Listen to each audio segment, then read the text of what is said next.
这是大角村最后一次机会了。今天这些南流民要是再没人要，县太爷发了话，全都发配相扑馆。选我吧，我吃的少，我能干重活，求求你选我吧！脏死了，滚开！别弄脏我的新裙子！本尊堂堂大前南皇帝，一路逃难至此，竟要沦落到被山野村妇挑选。若被送进相护阁，我宁可咬舌自尽。钱多多，你都18了，按大田礼法，不娶夫赋税加倍。今天你必须领一个回家。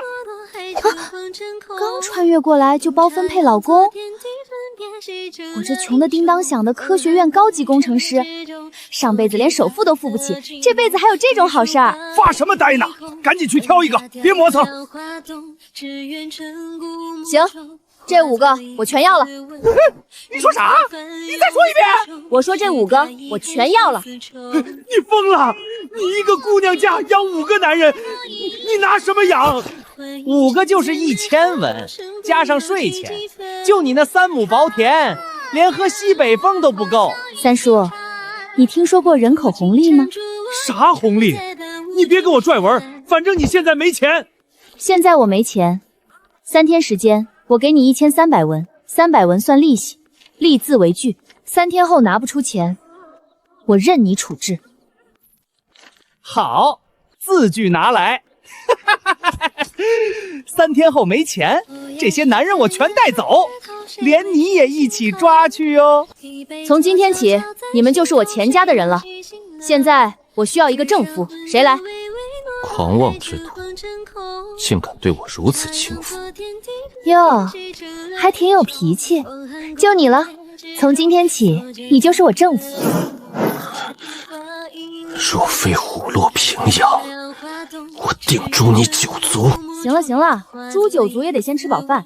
现在听我安排，按年龄排好队，老大去打水，老二老三去劈柴，老四老五去生火。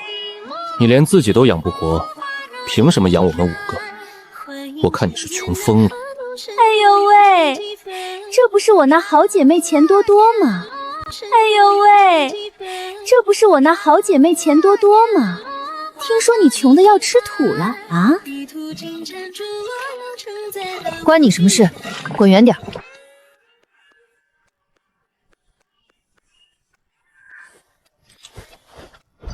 极品啊，钱多多，那个男人我看上了，这5两银子赏你，人我带走。滚！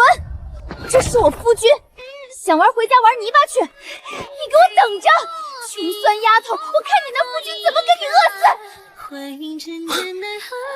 你只有不到200文钱，6张嘴要吃饭，3天要还1300文的窟窿，这种绝境，纵然是我也无能为力。你简直是在拿我们的命胡闹！既然说是绝境，你怎么不问问我有没有办法？就凭你，打个赌，如果我3天之内把钱还上了，以后这个家我说了算。你也要心甘情愿做我的男人，敢不敢？好，我看你怎么破这个死局。所有人听我指挥，按年龄来排队。老大打水，老二劈柴，老四磨豆子，老五去村里给我疯狂收黄豆，只要黄豆不要黑豆。你把最后的活命钱全换成不值钱的黄豆，你疯了吗？明天一早，我就让你知道什么叫降维打击。这是什么东西？听过豆腐吗？没听过，这玩意儿能赚大钱？好香啊，这东西能吃吗？尝尝，鲜嫩爽滑，见所未见。天哪，这太好吃了！这是什么神仙美食？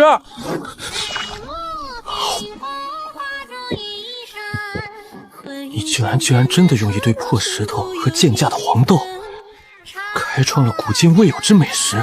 这白乎乎的是啥东西？能吃吗？乡亲们，这是神仙托梦传我的美食豆腐，我本不想卖的，但大家都是长辈，我不赚钱，全当回馈乡亲，只要2文钱一块。2文钱，太便宜了吧？你会亏本的。再苦不能苦乡亲，2文钱卖，就当交个朋友。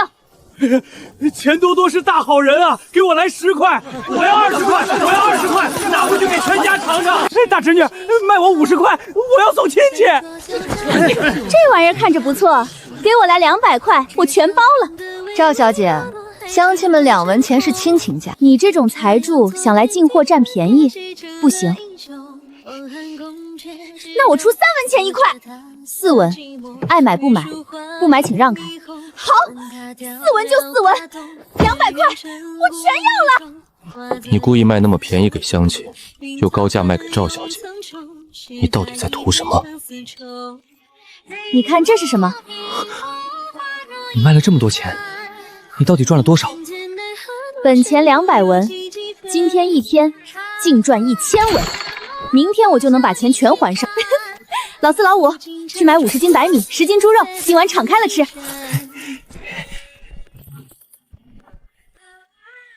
你刚认识他们1天，就敢把这么多钱给他们，不怕他们拿着钱跑了？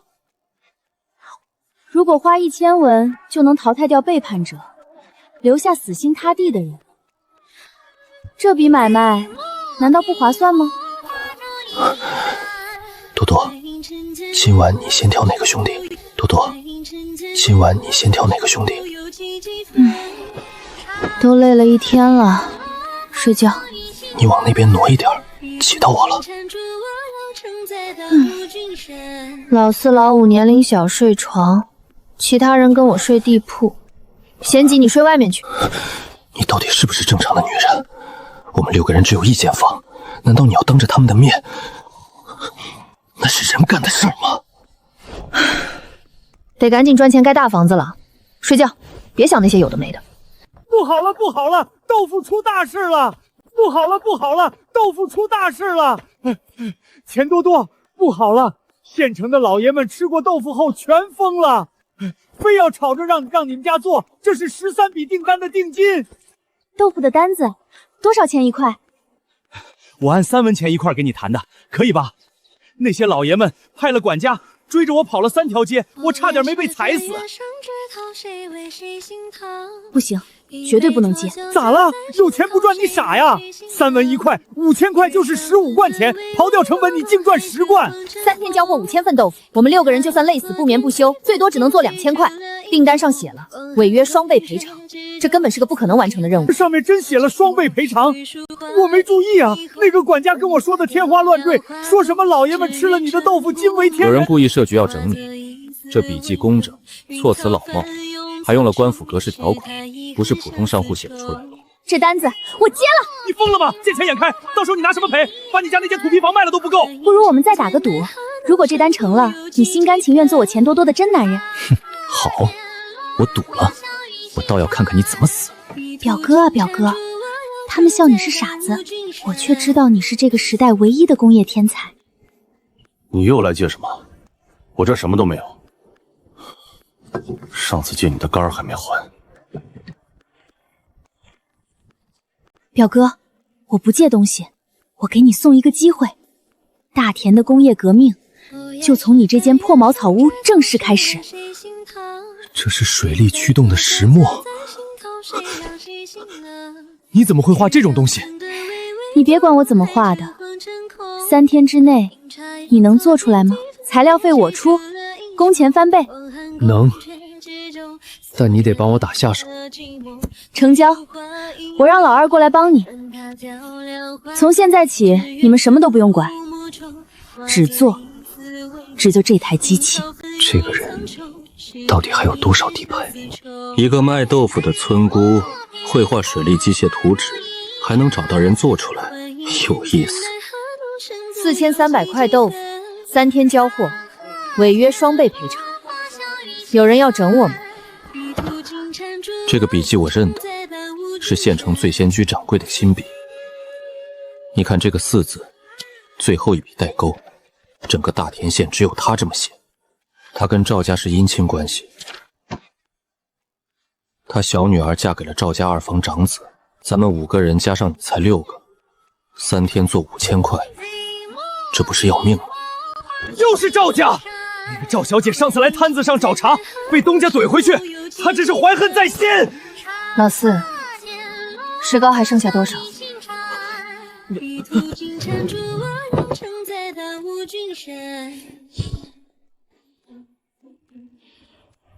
东家不好了，石膏堆里被人掺了好多沙土，全是沙，根本没法用了。昨天还好好的，今天就有人动过手脚。断原料，毁工具，再给你一个不可能完成的大订单。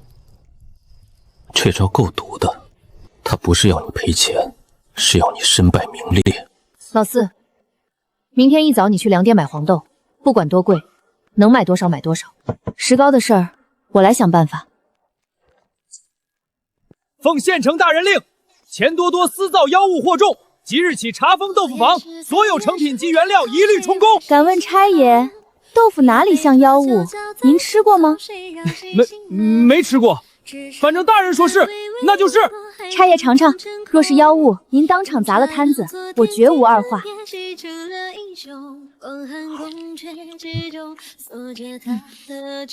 这也太好吃了吧！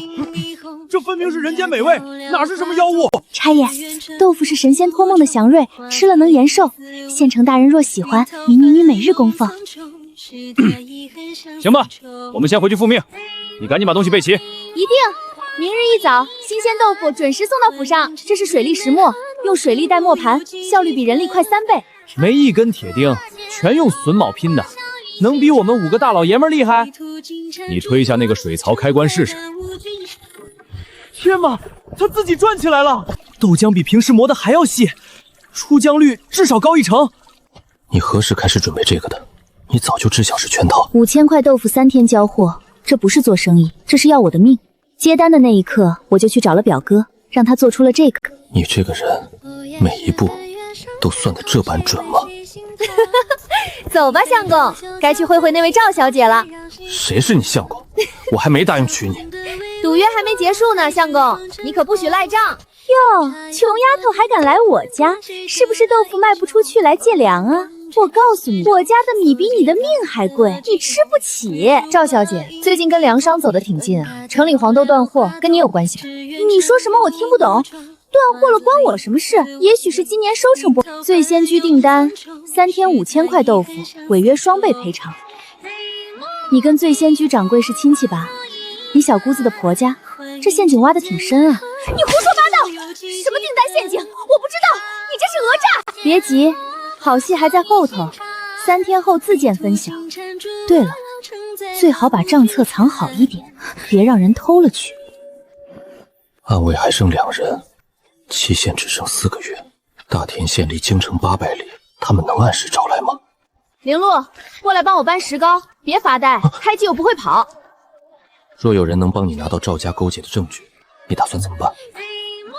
如果你真有这本事，明天公堂之上，我让你站最前面。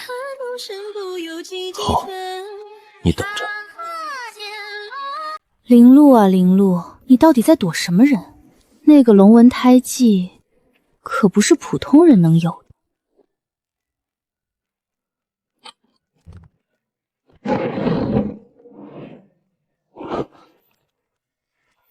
找到了，这是分赃账本，数目皆在。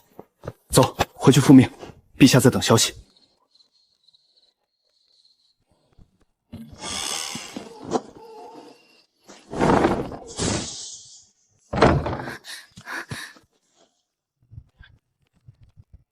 买官卖地，勾结县城，够赵家喝一壶了。吵什么？大半夜的。喏，你暗卫送来的。你怎么知道是暗卫？你睡着喊暗卫听令，我耳朵好使着呢。胡说八道！我从不做梦，更不说梦话。行了，不逗你了，赶紧睡吧。堂下何人？因何事告状？大人，这个穷丫头欠我200块豆腐的钱不给。上个月她在我家铺子前摆摊，我买了她200块豆腐，她收了我的钱，1块都没给。没错，还有我。他跟我签了契约，5000块豆腐3天交货，结果1块都没交，按契约应双倍赔偿。大人，契约在此，白纸黑字，请大人明察，判他赔钱。大人，我这里有几本账册和几封信，是赵家跟县称大人您来往的贿赂记录，要不要当着大家的面念一念？你胡说八道！本官两袖清风，从不收受贿赂。你这是诬陷朝廷命官，该当何罪？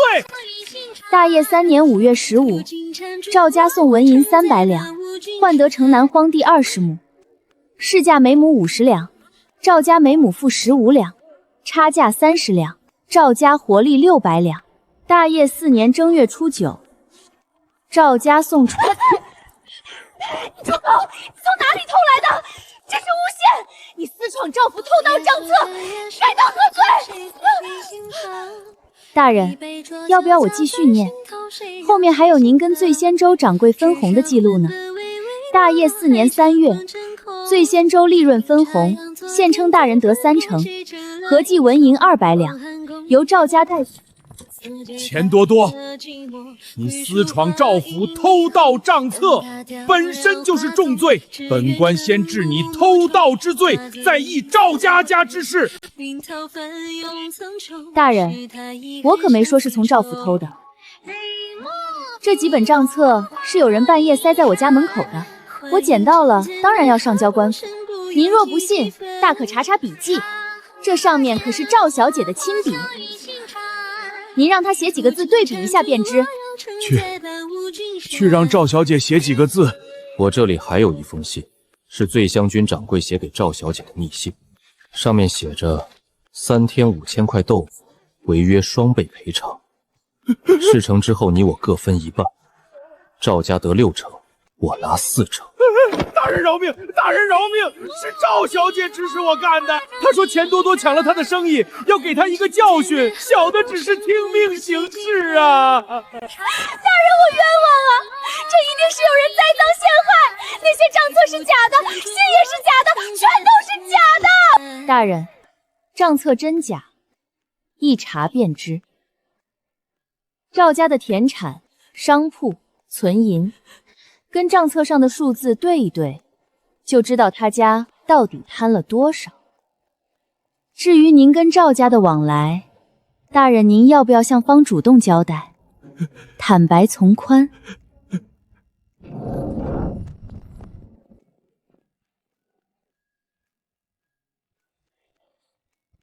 奉府尹大人令，大田县县城赵某贪赃枉法，收受贿赂，勾结豪绅，鱼肉百姓，即日起革去官职，押送府衙受审。赵氏一族家产查封，待查明后一并处置。暂由本官代理县令一职，审理此案，都带下去。钱多多，我做鬼也不会放过你！你等着，你这个贱人！贱人！慢走不送，下辈子记得做个好人。钱多多，你献豆腐有功，又检举贪官，本官判你醉仙君酒楼的所有权归你所有，作为奖励。另，赵家伪造契约陷害良民，按大业律应双倍赔偿定金。赵家赔偿你10倍定金，共计43000文。赵家名下3间铺面也一并判给你，作为对你检举贪官的嘉奖。多谢大人明察秋毫。大人，豆腐我明天一早送到府上，请您尝尝。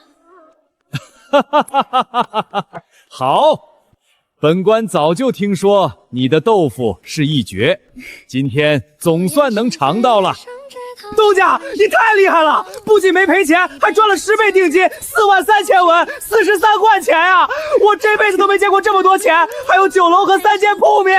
这下咱们有钱了，再也不用睡地铺了。我要睡床，软软的大床。东家，我跟定你了，你去哪儿我去哪儿，你就是我的亲姐姐。行了行了，先吃饭。明天开始有的忙了，醉仙君要改成豆腐房，3间铺面要盘活，还要盖新房子。你们都给我打起精神来，以后咱们钱家豆腐要开遍整个大田县。钱多多，你今天在公堂上为什么不把我供出来？那些账册和信明明是我让人弄来的，你大可以说是我偷的，把功劳全占了。把你供出来对我有什么好处？你是我的正夫，你的事儿就是我的事儿。供出你来，我还得背一个指使丈夫偷盗的罪名，多不划算。我还不是你正夫，我还不是你正夫。林露，我说过，给我半年，我让你成为县首富；给我3年，我让你成为名满天下、无人敢惹的钱多多相公。你等着看吧！来，干杯！为我们钱家豆腐铺，为明天的好日子，干杯！干杯！干杯！干杯！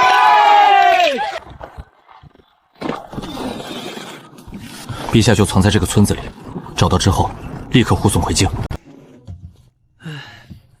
老四，你把那块钢板搬到后厨去。老二、老三去把石磨安在东边那个角落。钱多多，我统计了一下，光县城就有23家酒楼想跟我们订豆腐，每天需求量至少2000块。2000块？不够不够，产能还得翻倍。老四、老五，去把李斧头表哥请来，我要再装2台水力石磨。哎，姐，您这是要把全城的豆腐生意都给做了呀？东家，赵家那3间铺面，您打算怎么处理？一直空着也不是办法。一间改造成豆制品加工坊，专门做豆腐干和豆腐皮；一间开成小吃店，卖豆腐脑和炸豆腐；还有一间留着我有大用。你又有什么新花样？等表哥来了你就知道了。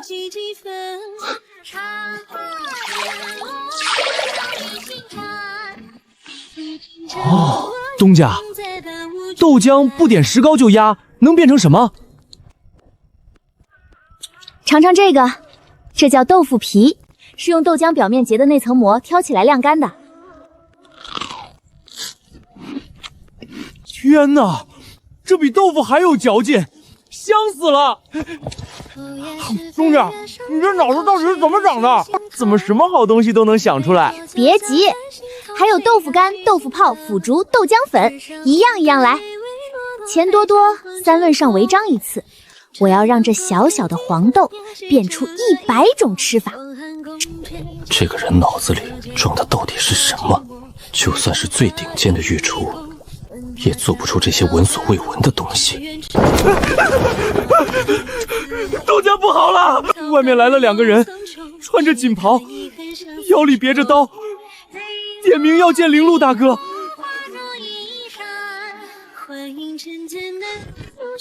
陛下，微臣终于找到您了。陛下，京城出大事了，请陛下速速回京主持大局。你们认错人了，我不是什么陛下。陛下，您手腕上的龙纹胎记天下无双，微臣怎么可能会认错？请陛下不要再隐藏了。我说你们2个，大白天的跑到我店门口发什么疯？哼，什么陛下不陛下的，他是我夫君林路，你们要是再胡搅蛮缠，我可报官了。大胆村妇，竟敢对陛下如此无礼，信不信我一刀砍了你？你试试看，在我的地盘上动我的人，我让你竖着进来，横着出去。让我来处理。丞相判犯，京城现在什么情况？回陛下，丞相假传圣旨，说您已经驾崩，拥立了9皇子为新帝。满朝文武有1半都被他收买了。终于陛下的老臣不是被杀，就是被关进了大牢。陛下，我们2个是安危最后剩下的人，拼了命逃出来找您，请陛下立刻跟我们回京，联络各地驻军，夺回皇位。现在回京，无异于自投罗网。丞相既然敢造反，一定已经控制了京城的军队和粮草。我两手空空回去，拿什么跟他斗？陛下，您是正统天子，只要您出现在京城城门前，百姓和士兵一定会站在您这边的。民心所向。当初我逃出京城的时候，满城百姓可有一个人站出来帮我。算了，此事从长计议。你们说的那个丞相，是不是叫赵无极？你怎么知道赵丞相的名讳？你到底是什么人？猜的呗。赵小姐的爹，不就是赵无极的远房堂弟吗？你们想想，赵小姐为什么敢在这个小县城里横行霸道？还不是因为她背后有人撑着。你是说，赵家在这里的所作所为，跟京城的叛乱有关？我只是一个卖豆腐的乡下女人，朝廷的事儿我不懂。不过我可以告诉你一个道理，要想打败一个强大的敌人，最好的办法不是正面硬碰硬，而是先切断他的钱袋子。切断钱袋子？赵家在京城有10几间商铺，在全国有上百个分号，每年的进项少说也有几百万两银子。我们怎么切？赵家的钱是不是大部分都来自粮食生意和酒楼生意？没错，赵家控制了大田1/3的粮商和1半的大酒楼。如果有一种新的美食，比酒楼里所有的菜都好吃，而且价格便宜到人人都吃得起，你们觉得赵家的酒楼还能有些撑多久？你是说，用豆腐来对付赵家的酒楼？不只是豆腐，豆腐皮、豆腐干、腐竹、豆泡、豆浆、豆花，这每样东西都可以开出一家新店。我要用黄豆把赵家的餐饮帝国连根拔起。哼，就凭几块豆腐，你未免也太小看赵家了。这位大哥，你没吃过我的豆腐吧？我请你吃一顿豆腐宴，吃完了你要是还说这话，哼，我这店直接送给你。这个黑不溜秋的东西是什么？能吃吗？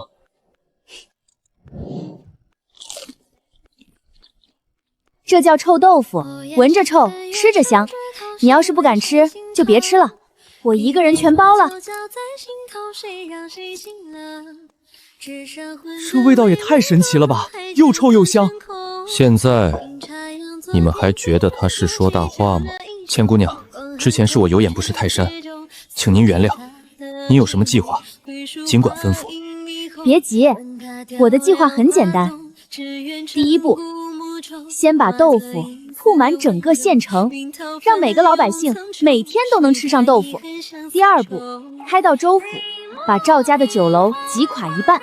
第三步，打进京城，让赵无极的酒楼一个都开不下去。妙啊！赵家的酒楼没了生意，他们的粮商自然也就没了客户，断了赵家的财路，丞相就没有钱养兵了。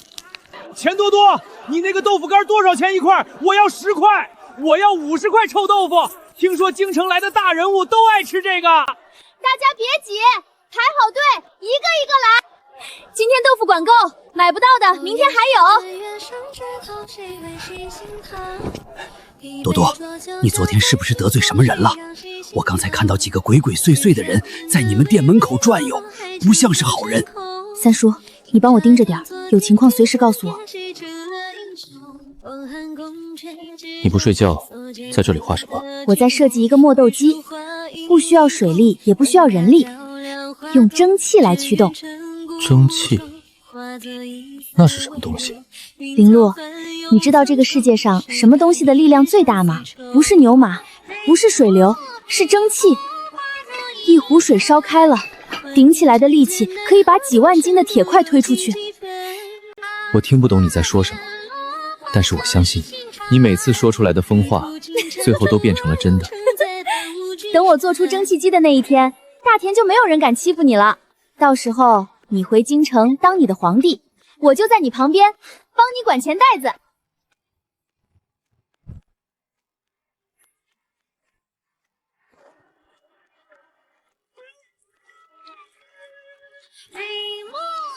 看来有人不想让我好好做生意。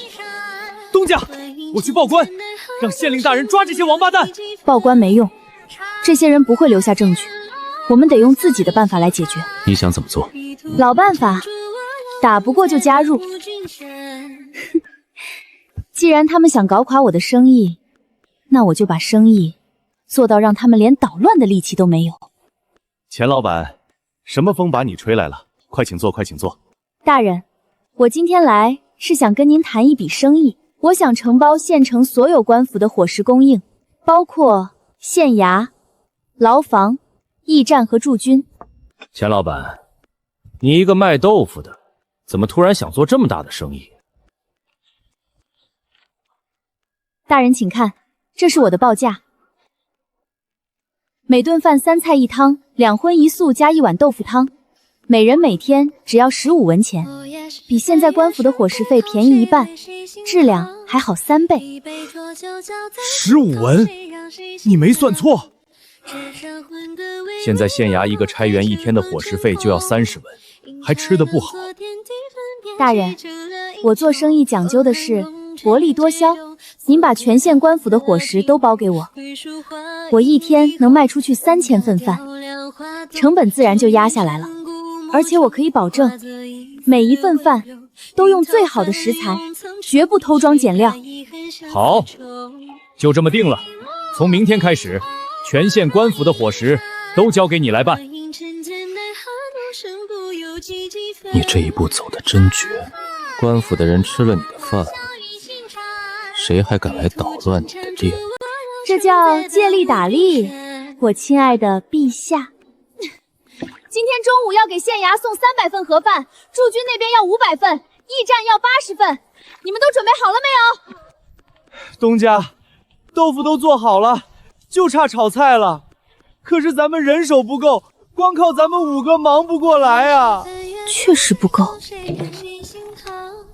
林洛，你去村口贴个报示，再招10个人来，工钱1天30文，管3顿饭。招人的事先放一放，你看看这个。这是谁送来的？今天早上有人把这封信塞在店门口的石狮子下。写信的人说，如果不想让豆腐房出人命案，就往城南破庙送500两银子。500两，他们也真敢开口。看来赵家的余党是真急了，连敲诈勒索这种下三滥的手段都使出来了。他们既然敢写信来，就说明真的敢动手。你不能不当回事。各位乡亲，今天新到了一批臭豆腐，每人限购5块，先到先得啊！那个姓钱的女人不肯给钱，咱们怎么办？她不给，咱们就自己拿。今天晚上放一把火，把她的豆腐房烧了，看她拿什么做生意。赵家余党最近的活动范围就在这4个地方：城南破庙、城西废窑、北门客栈和东街赌坊。钱姑娘，您怎么知道的这么清楚？我们查了好几天，都没查出他们的落脚点。因为我让人去赌坊和客栈都打听过了，赵家的人最近一直在赌坊里输钱，输光了就来敲诈我。这种人最大的弱点就是贪。所以你故意不报官，就是想等他们自己露出马脚。今天晚上他们一定会来，你们俩，一个去城西废窑守着，一个去北门客栈盯着，我跟老大他们在店里等着。钱姑娘，您一个人在店里太危险了，要不我留下来保护您。放心，我有分寸。再说了，我可不是什么手无缚鸡之力的弱女子。先把那个仓库点了，里面全是黄豆和木柴，一烧起来根本救不了。点完火赶紧跑，别被人抓住。三位大半夜不睡觉，跑到我店里来串门，还带着油桶，是想帮我洗地吗？你怎么知道我们要来？你们的计划写得太详细了，连几点钟动手都写得清清楚楚。我要是还不知道，那不就是傻子了吗？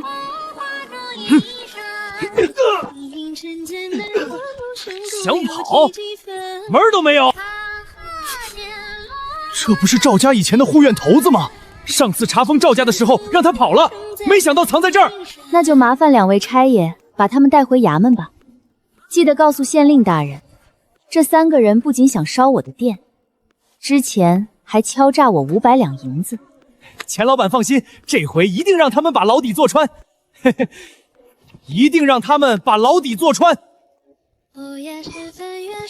敢动您老人家的店，真是活腻了。从今天起，你们就是我钱家豆腐坊的正式员工了。工签1天30文，包3顿饭，每个月还有2天休假。谁要是干得好，年底还有奖金。钱老板，奖金是什么东西？奖金就是多发工钱，干得越好，发得越多。你们要是能让我1年赚1万两银子，我就拿出1000两来分给大家。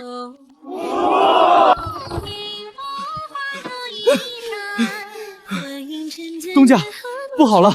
州府的粮商说，从今天起不再给我们供应黄豆了。什么？为什么？我们不是一直按时付钱吗？粮商说，有人出了比我们高3倍的价格，把州府所有的黄豆都买走了。那个人还放话，谁要是敢卖黄豆给我们，就是跟他过不去。这还用问吗？肯定是赵家的人在背后搞鬼。赵小姐虽然被抓了，但她爹赵无极在京城的势力还在。别慌，没有黄豆，我们就用别的豆子。老四，你去村里收黑豆和绿豆，有多少收多少。是。东家，黑豆做的豆腐能好吃吗？黑豆做出来的豆腐颜色发灰，但营养比黄豆还好。绿豆可以做绿豆粉和凉粉，正好夏天快到了，凉粉肯定好卖。东家，您脑子转得真快，我们怎么没想到这一层？别拍马屁了，赶紧去干活。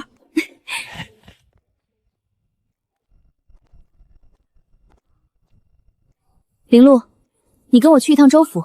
好家伙，州府就是不一样，光是酒楼就有10几家，其中一半都挂着赵家的旗号。赵家在州府的势力比县城大得多。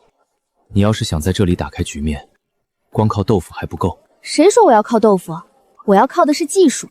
这个时代的人做菜全靠火候和经验，但我有温度计和计时器，每一道菜的味道都能做到一模一样。温度计、计时器，那又是什么东西？这叫温度旗，是我让表哥照着我的图纸做出来的。有了这个东西，我可以把煮豆浆的温度精确到分毫不差。你到底是从哪里来的？这些东西我从来没见过。你从州府回来就一直坐在这里，连晚饭都没吃。先喝碗汤暖暖身子。林路，我想好了，既然赵家要在黄豆上卡我们的脖子，那我就干脆不靠黄豆了。不靠黄豆？那你靠什么？我要建一座大厂，把豆腐的制作过程全部变成流水线，从磨豆子到压豆腐，全部用机器来完成，不需要人动手。这些机器，你能造出来吗？给我3个月，我让整个大都吃上流水线上做出来的豆腐。给我1年，我让赵家的粮行和酒楼全部倒闭。好，我陪你，不管要多久，我都陪你。那就这么说定了。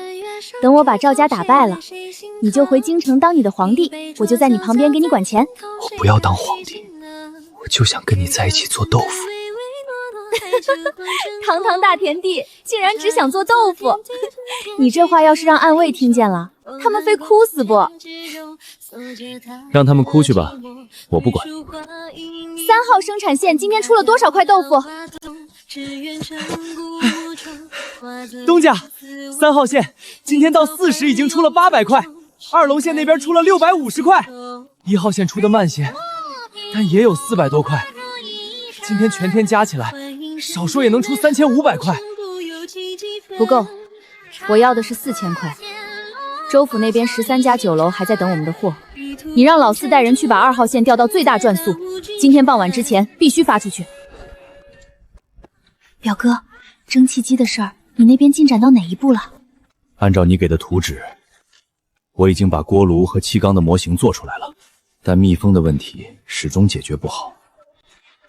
蒸汽一推上去就从缝隙里漏光了，根本带不动连杆。你在这里加一个橡胶重拳，橡胶的弹性好，能封住缝隙。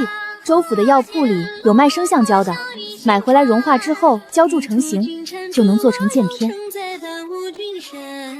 橡胶剑片，我怎么没想到？不急，橡胶的事我去办。你先把那台小蒸汽机做出来，不用多大，能带动一台小磨盘就行。我要用它来证明蒸汽比水力更稳定，不靠河流也能开工厂。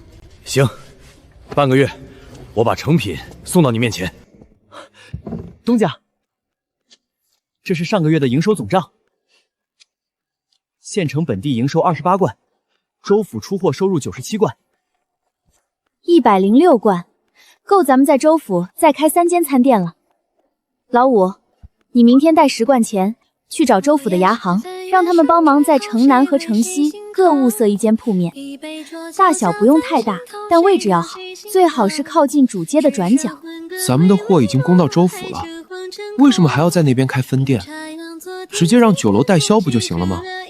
代销只能赚个辛苦钱，开分店才能把利润捏在自己手里。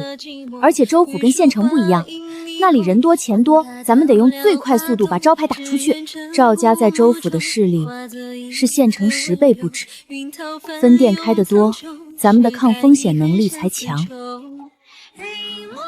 我明白了，东家，我明天一早就动身。3辆车的货全部齐了。州府那边我已经让锦袍人讲提前快马去通知了，天黑之前能到。林路，赵家那边最近有什么动静？锦袍人一在州府盯着，有没有传回消息？赵无极在京城已经站稳了脚跟，九皇子登基之后封了他当太师，现在整个京城都在他掌控之中。州府的赵家余党最近活动频繁，3天前有人看到赵家的总管在城北买了3间旧仓库，说是要做粮食囤积。囤积粮食？他们打算做什么？抬高粮价，还是准备跑路之前捞一笔？都不是。锦袍人已查到的消息是，赵家总管最近在大量收买州府驻军将领，他怀疑赵无极在京城之外也在准备兵力，万一京城有变，他手里有外援可用。他想用兵，就得有钱养兵。粮食是养兵的根本，囤积粮食就是囤积军资。如果我能让他囤的粮食全都烂在仓库里卖不出去，所以你看他拿什么养兵？你打算怎么做？走着瞧吧。我早说过，打仗不一定要靠刀剑，我要打的是粮食仗。表哥，你做到了。按照你给的图纸改了3版，加了橡胶箭头，气命性没问题了。你来看，下面烧着木炭，上面是密封的铜壶，水烧开后的蒸汽导进气缸，推动活塞，活塞带连杆，连杆再带动磨盘。你看现在磨得比水力石磨还要细。表哥，你立大功了！从今天起，咱们不需要河流也能开豆腐厂了，只要有炭火和水，就能源源不断的产出豆腐。多多，这个机器要是传出去，整个大田的作坊都会被颠覆。那正好，以后不只是豆腐，所有需要磨碎的东西都可以用蒸汽机来做。做妙歌、磨香料，哪样不是大改进？咱们要让它家家户户都用得上。好，咱们的店开业才7天，每天都排长队，排队的人里至少有一半是从赵家酒楼里出来的。不是至少一半，是70%。开业头3天，赵家客流就少30%，昨天已经少50%。赵家掌柜昨天跑了3趟粮行改单子，正盘算怎么少捡进货呢。赵家总管昨天送了信到店里，想约你当面谈谈。谈什么？信上只说合作，我猜他是坐不住了，想逼你让出市场，或者拉你入伙。不赴约，让他等着。见面谈判只会给他喘息的机会。你打算逼到什么时候？逼到他在州府的酒楼关单为止。钱姑娘，赵家总管今天下午又买下了城西2间仓库，我派人跟过去看了，里面堆的全是粮袋。粗略估算，他手上的存粮至少有3000担。城西、城北，再加城南的老库房，赵家在州府的储备加起来大概有5000担。5000担粮，按每人每天1升算，够养1500人的军队吃1年。他囤这么多粮，是要在州府起事？不会，州府离京城太远，真要起事，粮草转运损耗太大。他囤粮只有2个可能：第一，抬高粮价牟利，制造混乱；第二，京城出事后抽兵北上，这批的粮食就是补借。那咱们还不赶紧报官，让知府大人查封他的仓库？知府大人跟赵家有没有来往你清楚？你前脚报官，后咬赵家总管，就知道是谁告的密。到时候他反咬一口，你拿什么自证清白？那我们难道就眼睁睁看着他囤粮？谁说我要眼睁睁看着了？林路，你明天替我约州府最大的3家粮商，就说我要谈合同，长期的黄豆供应合同，价钱比市价高1成，签3年。你是要把粮商的黄豆全包下来，让他们没有余粮卖给赵家？不只是黄豆，我要跟他们签的是所有稻类的供应合同。赵家手里那5000稻存粮确实够吃1年，但1年之后呢？没货源，他吃完只能去更远的地方买，路途加上运费，成本翻2倍。你这一招釜底抽薪，不让他有活路。给他活路就是给自己留后患，我可没那么善心。我还要在3个月之内把他的粮价彻底打下来，让他高价囤的货全都砸在手里。钱老板，你这份合同上写的是所有豆类不限量长期供应。恕我直言，你一个做豆腐的，用得着这么多豆子吗？光黄豆就够你做1辈子豆腐了，你还要绿豆、红豆、黑豆做什么？我在做豆制品新产品开发，绿豆做粉丝，红豆做豆沙，黑豆做酱油。这些产品一旦上市，销路只会比豆腐更广。到时候别说豆子，我还要跟诸位签米免的合同呢。钱老板，你给的价格确实有诚意，比市价高1成，还包运输，我没什么意见。但有一条，赵家总管最近也在跟我谈长期供粮，出价比你高半成，虽然量没你大，但也是笔不小的生意。你要是真想签长约，得先保证这笔单子不会惹上麻烦。诸位放心，我跟赵家的恩怨是我跟他之间的事，绝不会牵连到供货方。合同上明明白白写着，我预付3成定金，货到付全款，按月结算。你们跟赵家做什么生意，我不干涉，也不打听。钱老板，你的合同我看了，条款没问题，价钱也公道，但我有一个额外的要求，你要保证你做的豆制品不会冲击到我的粮行生意。我知道你那个多多豆制品在州府开张之后，赵家酒楼的生意差了不少。你这个模式要是继续扩张，迟早会影响到我们粮商的下游客户。这位东家，你的担心我能理解，但我可以向你保证，我做的豆制品跟粮行的生意是互补关系，不是竞争关系。你想想，从前大田人只吃米面，现在人人都知道豆腐好吃，以后他们还会嫌弃绿豆粉丝和红豆糕吗？有道理。好，这合同我签了。东家，州府那边的暗线传消息来了，赵家总管昨天跑遍了城东、城西和城南3家粮行，想买黄豆，3家都说没货了。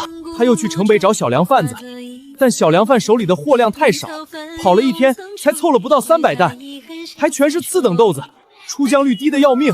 赵家酒楼那边今天中午客流量又跌了2成。他急了，继续压，我要他手里的银子全都砸在仓库里，取不出来。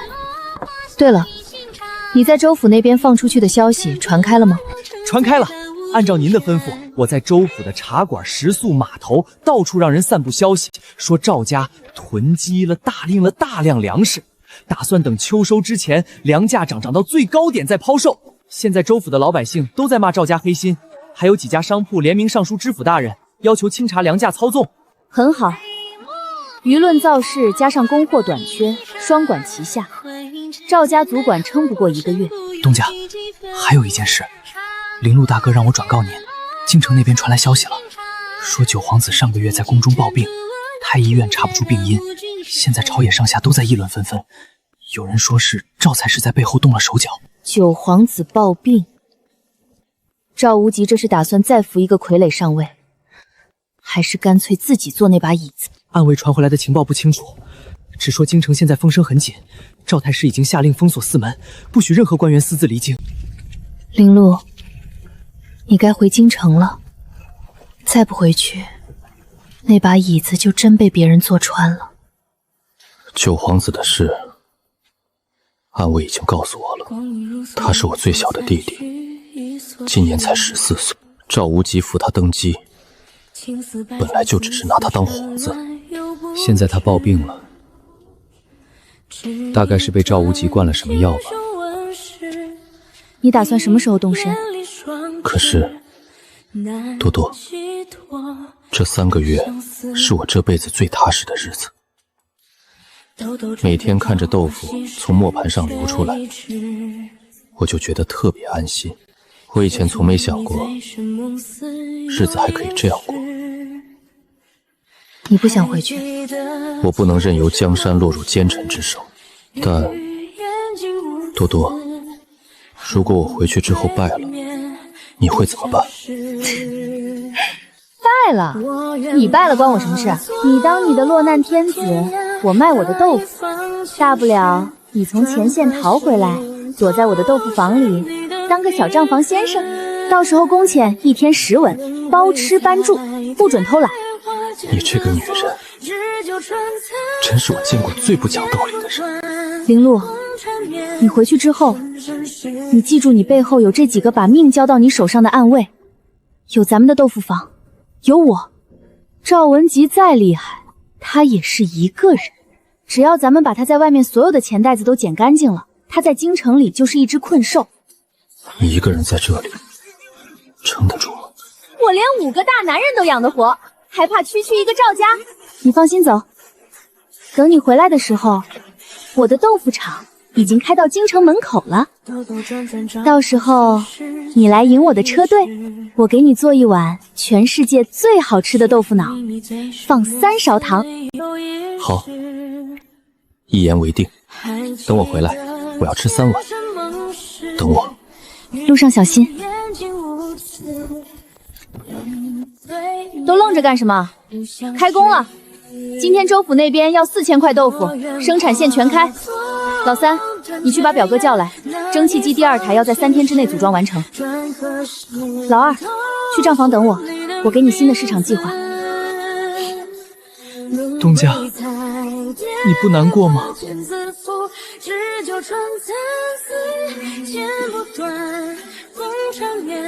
难过什么？他是回去抢江山的，又不是去送死。咱们唯一要做的事儿，就是在他抢完江山之前，先让他拥有一支凭豆腐就能打败全天下粮商的商业大军。都给我打起精神来！钱家豆腐坊的征途才刚开始呢。